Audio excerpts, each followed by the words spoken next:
Muchas veces los abuelos, la sabiduría popular te dicen, antes de contestar, cuenta hasta 10. Antes de actuar, cuenta hasta 10. Esto es tiempo. Esto es dar tiempo.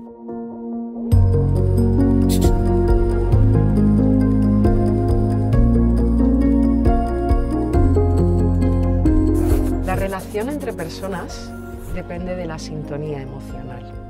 ¿Y qué podíamos entender o qué podemos entender por sintonía emocional? Cuando yo voy en coche, me gusta mucho escuchar la radio. Me gusta más la sorpresa de la radio que seleccionar un podcast o que tener una música predeterminada, ¿no? Bueno, pues me gusta la sorpresa y me gusta escuchar cómo la gente habla. Pero la carretera siempre hace interferencias en las emisoras de radio.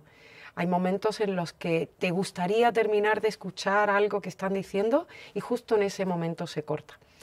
Y siempre pienso en la radio que tenía mi abuelo, una radio que la sintonía se cogía dando vueltas a un botón que era grande, yo recuerdo, o que mi mano era pequeña, yo recuerdo que le daba la vuelta completa, ¿no? Y había un momento exacto en el que el sonido es perfecto. Pues igual sucede en la relación entre los humanos.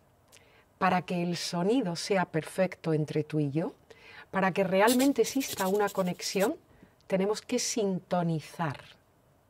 Exactamente igual que con la radio, ¿no? Lo que pasa es que a veces en nuestro viaje por la vida y en nuestro viaje emocional sucede como en el viaje en coche, que a veces pasamos por puertos de montaña o entre un desfiladero y ahí no se escucha bien. Y tenemos que volver a sintonizar, porque la comunicación se establece en función de la sintonía emocional en la que estamos. Claro, para poder entender muy bien esto, tendríamos que entender muy bien qué son las emociones y por qué siempre estamos o constantemente viviendo en una emoción. Son respuestas adaptativas, son química a nivel cerebral que se provoca o se produce en función de los estímulos, ¿no? Gracias al miedo no nos morimos, porque cuando viene el depredador tengo miedo y corro, ¿no? Gracias al asco no como alimentos en muy mal estado y no me muero. Gracias al enfado saco la energía suficiente para poder enfrentarme a mi depredador o a mi amenaza. Gracias a la admiración establezco relaciones amorosas y además procreamos. Gracias a la curiosidad llegamos a la luna o encontramos la vacuna del COVID. Gracias a las emociones básicas, en definitiva, no las vamos a citar todas, nos mantenemos vivos. Pero para establecer una relación con otra persona, necesariamente tenemos que sintonizar en qué emoción está el otro. Esto parte de, primero de todo, tener conciencia dónde estoy yo. Porque imaginemos que hacia mí viene una persona, esa persona puede ser mi jefe, puede ser un niño, una niña, el papá de un niño, una niña. Yo estoy aquí en condición de voluntaria de CaixaBank y tengo que atender un colectivo o una persona y viene hacia mí esta persona y yo la veo venir en enfado absoluto. Y está enfadada por algo que no tiene razón. Está enfadada porque no la hemos atendido 10 minutos antes, porque ella se acercó a este colectivo pidiendo una ayuda económica y aquí se le ofrece una ayuda de acompañamiento, porque esta persona pedía una ayuda X y para que se le ofrezca esa ayuda se le pide una estabilidad, unas rutinas, unos hábitos. Bueno, pues lo que sucede en este tipo de relaciones y de acciones, ¿no? La veo venir en enfado. Enfado. Sé que no tiene razón. ¿Qué puedo hacer yo? Lo primero de todo, tomar conciencia de en qué plataforma estoy yo. Plataforma emocional. Lo segundo, tomar conciencia de en qué plataforma está esa persona. Puede ser niño, abuelo, da igual la edad. Cuando soy consciente de en qué plataforma está, elegir en qué plataforma voy a estar yo. Porque yo puedo decidir. Cuando alguien viene muy enfadado, por mucho que yo le explique, acaba de tener un problema en el tráfico y sale rojo del coche. No tiene razón, pero por mucho que yo le explique con la razón, su emoción no va a cambiar. La manera de cambiar esa emoción es con mi emoción. Una emoción cambia otra emoción. ¿Cómo? Sintonizando como en la radio. Para esto, lo más importante de todo es mi propia conciencia emocional, es decir, saber dónde estoy yo. Cuando yo soy consciente de en qué emoción estoy, y lo soy porque la he elegido, es porque he entrenado la habilidad de sentir pensando y pensar sintiendo. Realmente estoy haciendo la excelencia de elegir la emoción que toca cuando toca, porque no existen las emociones positivas ni negativas. Para mí esto es un mito, es un tópico que había que empezar a desechar ya. No existen las emociones buenas o malas. Absolutamente todas las emociones son necesarias para la supervivencia del ser humano y todas tienen que ser entrenables. Entonces, ¿qué es o dónde está la excelencia emocional? La excelencia emocional es, lo dijo Aristóteles, es fácil enfadarse, lo difícil es enfadarse cuando toca con quien toca y con la intensidad que toca. Aristóteles. No solo al enfado, sino a la totalidad de las emociones. La excelencia es elegir la emoción que toca, cuando toca, sin rechazar ninguna. Estamos en este momento en una sociedad que nos ha llevado al consumo absoluto y a la necesidad de la dopamina por excelencia. La dopamina estaría asociada al placer y a la alegría. Nuestro cerebro necesita dopamina para vivir, sí o sí. ¿Cómo tenemos dopamina? Con la comida, con la bebida, con el sexo y con la relación entre otros grupos de iguales y con la adquisición de pequeños logros.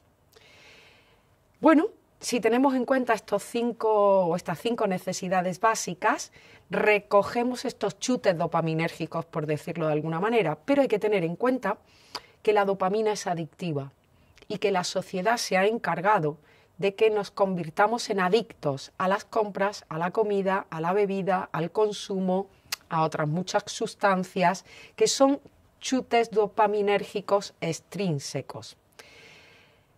El equilibrio emocional para poder establecer esta sintonía no puede establecerse desde la dopamina que se da desde fuera, es decir, desde el recurso, el like, el regalo, todo eso la sobreprotección, todo eso que se da en relación a la infancia y a la adolescencia fundamentalmente, sino que la necesidad de ese equilibrio emocional viene de dentro hacia afuera.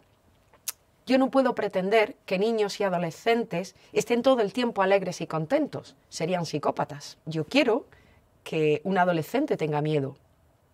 Yo quiero que sienta miedo si está solo o sola a las 3 de la mañana en una ciudad desconocida y de noche. Porque el miedo te salva la vida, el pánico te mata. Yo quiero que un adolescente sienta asco, porque el asco le llevará a rechazar sustancias tóxicas para su cuerpo, mucho más que cualquier otro discurso. Yo quiero que un adolescente aprenda a conectar su cerebro límbico con su neocórtex y sus prefrontales en el entrenamiento de esas funciones ejecutivas que nos convierten realmente en sapiens sapiens, ¿no? Porque pensamos, y en ese entrenamiento se establezca la sintonía emocional. Dicho esto, encuentro al adulto referente, voluntario o voluntaria, al niño adolescente. Necesariamente el adulto referente necesita conciencia emocional, en qué plataforma está, para saber encontrar en qué plataforma está el sujeto, el niño, la niña, el adolescente, con el que va a encontrarse, con el que va a trabajar, al que va a apoyar, partiendo de establecer la sintonía como la de la radio y a partir de ahí entender que puedo modificar su plataforma emocional desde mi plataforma emocional y casi nunca desde la razón, para que poco a poco en el entrenamiento aprendamos a sentir pensando y pensar sintiendo. Me gustaría reflexionar solo con una cuestión, una palabrita. Se llama tiempo. Tiempo. Tiempo. ¿Y por qué tiempo? Porque nuestro cerebro no está preparado para correr tanto. Nuestro cerebro no está preparado para ir tan deprisa.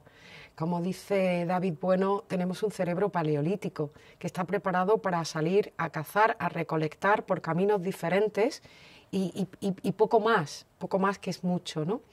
Nuestro cerebro y el de nuestros niños y adolescentes viven en estrés y viven con ansiedad y no da tiempo, no tenemos tiempo. Es curioso como muchas veces los abuelos, la sabiduría popular te dicen, antes de contestar, cuenta hasta 10. Antes de actuar, cuenta hasta 10. Esto es tiempo. Esto es dar tiempo entre la respuesta de nuestro cerebro límbico, que es la rápida, la emocional, la que siempre va primero, porque la imaginación y la emoción siempre le ganan a la razón, y el córtex, que es la segunda, ¿no? Tiempo, tiempo, tiempo, tiempo. Tiempo cuando te relacionas con un niño, tiempo cuando quieres vincular emocionalmente, tiempo cuando quieres conectar o sintonizar emocionalmente, tiempo para ti, tiempo para ellos, tiempo porque no vamos a llegar a ninguna parte, tiempo porque el objetivo de la relación entre un voluntario o voluntaria de CaixaBank y un chico al que estamos acompañando no es llegar a ninguna parte, no es que tenga un título, no es que haga ese día, es que viva y aprenda a vivir el momento. Por eso, a mí me gustaría en esta situación de tiempo orientar y decirle a los voluntarios y a las voluntarias de CaixaBank que cuando tengan que elegir entre autopista y carretera de montaña para hacer cualquier viaje, siempre elijan carretera de montaña, porque lo importante es el camino y no es la llegada. Vivir es vivir cada minuto y cada segundo. Por eso todo esto y desde este enfoque de sintonía emocional en la que primero estás tú, en la que si tú estás bien, las personas a las que acompañas estarán bien, me gustaría también establecer otra metáfora. Recuerda la cabina del avión, cuando están dando las explicaciones de cómo y las medidas de seguridad, de cómo hacer, ¿no? Cuando nos dicen que en caso de despresurización de la cabina caerán unas máscaras de oxígeno de la parte superior. Y dicen muy claramente, póngasela usted primero y después póngasela a los niños. No olvidéis esto, colectivo de voluntarios y voluntarias de CaixaBank. Primero tú y después ayuda. Siempre así.